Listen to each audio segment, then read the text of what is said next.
तो आज हम भारत सरकार की एक बड़ी दिलचस्प योजना पर बात करने वाले हैं, पीएम श्री स्कूल योजना। जानकारी हमने विकिपीडिया लेख के कुछ हिस्सों से ली है। हमारा मकसद है इस स्कीम की मोटी मोटी बातें समझना। आखिर ये है क्या, क्यों लाई गई और इसका असल में मायने क्या है। जी हाँ। सुनने में आया है कि 14,500 से ज्यादा स्कूलों को बिल्कुल नया रूप देने की कोशिश है। उन्हें राष्ट्रीय शिक्षा नीति 2020 यानी NEP 2020 के हिसाब से आदर्श बनाना है। हाँ बिल्कुल, ये NEP 2020 तो खैर भारत की पूरी शिक्षा व्यवस्था को ही बदलने का एक बड़ा कदम है। और ये पीएम श्री योजना ये 7 सितंबर 2022 को शुरू हुई थी। अच्छा। इसका सीधा सा लक्ष्य है स्कूलों में पढ़ाई का स्तर सुधारना और सुविधाएं भी। हाँ, और सुविधाएं भी, मतलब बुनियादी ढांचा बेहतर करना। ये स्कूल एक तरह से मिसाल बनेंगे कि NEP 2020 को जमीन पर कैसे उतारा जाए। पीएम श्री मतलब PM schools for rising India, नाम में ही विजन झलकता है। जी हाँ, बढ़ते भारत के लिए स्कूल।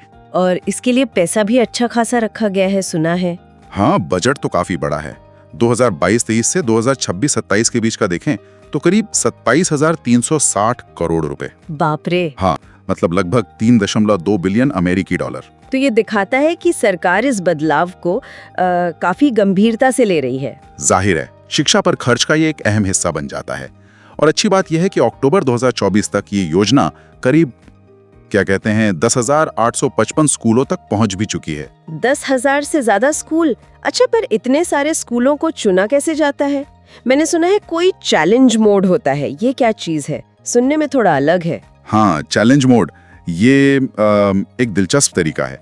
इसमें ऐसा है कि स्कूल खुद आगे आते हैं। अच्छा। हाँ, और एक तरह की होड़ में शामिल होते हैं कि उन्हें ये खास दर्जा और मदद मिले। कंपटीशन जैसा। बिल्कुल, कंपटीशन ही है।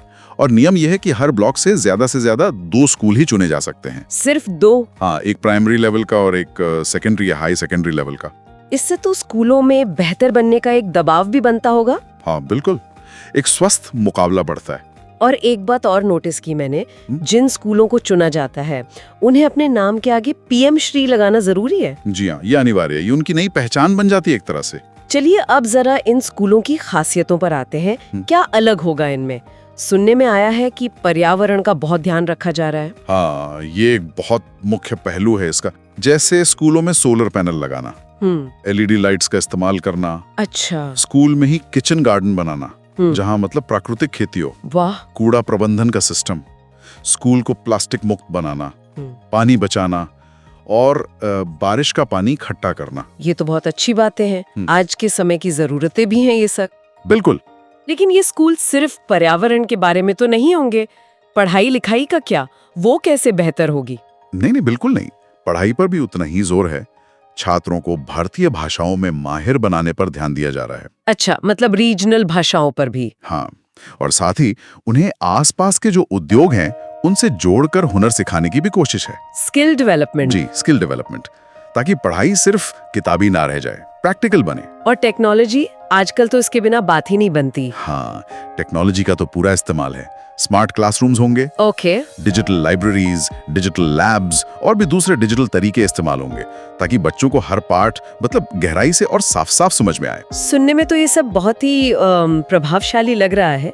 क्या इसका कोई असर दिखना शुरू हुआ है जमीन पर? देखिए, केंद्रीय शिक्षा मंत्रालय ने एक सर्वे किया था। हाँ। उसके अनुसार 2023-24 में कई पीएम श्री स्कूलों में बच्चों के दाखिले में मतलब एनरोलमेंट में काफी बढ़त देखी गई है। अच्छा, ये तो एक अच्छा संकेत है। हाँ, इसे एक पॉजिटिव साइन माना जा सकता है। शायद ये बदलाव पेरेंट्स को बच्चों को पसंद आ रहा है। लेकिन जैसा कहते हैं, हर कहानी के 2 पहलू होते हैं। क्या इसमें कुछ चुनौतियां भी हैं? सही कहा आपने, चुनौतियां तो हैं। यहाँ ये बताना भी जरूरी है कि कुछ राज्य सरकारें हैं जिन्होंने इस योजना को लागू करने से ही मना कर दिया है। अरे क्यों? उनका कहना है कि यह उनके लिए मतलब संतोषजनक नहीं है या उनकी जरूरतों के हिसाब से ठीक नहीं बैठती। अच्छा, तो फिर? तो जवाब में केंद्र सरकार ने ऐसे राज्यों के लिए इस योजना के तहत जो फंड जाना था वो रोक दिया है। ओह, तो मतलब केंद्र और राज्यों के बीच इस पे थोड़ी खींचतान भी है। हाँ, कह सकते हैं। एक तरफ इतनी बड़ी महत्वाकांक्षा है और दूसरी तरफ ये मतभेद भी उभर कर सामने आए हैं। तो कुल मिलाकर देखें तो पीएम श्री योजना स्कूलों को आधुनिक बनाने की एक बड़ी महत्वाकांक्षी कोशिश है, बिल्कुल। जिसमें पर्यावरण से लेकर टेक्नोलॉजी, स्किल डेवलपमेंट सब कुछ शामिल करने का इरादा है। बिल्कुल। लेकिन इसे लागू करने को लेकर राज्यों और केंद्र के बीच कुछ तनाव भी मौजूद है। हाँ, और यहीं पर एक बड़ा सवाल खड़ा होता है ना, क्या? कि पूरे देश में शिक्षा का एक जैसा स्तर लाने की जो कोशिश है और राज्यों की अपनी जो शैक्षिक प्राथमिकताएं होती हैं, उनके अधिकार होते हैं, इनके बीच सही तालमेल, सही संतुलन कैसे बिठाया जाए? ये वाकई एक सोचने वाली बात है। जी, ये एक ऐसा मुद्दा है जिस पर आगे भी काफी सोच विचार और शायद बहस की जरूरत होगी। बिल्कुल। तो ये थी पीएम श्री योजना पर हमारी आज की चर्चा। अलविदा।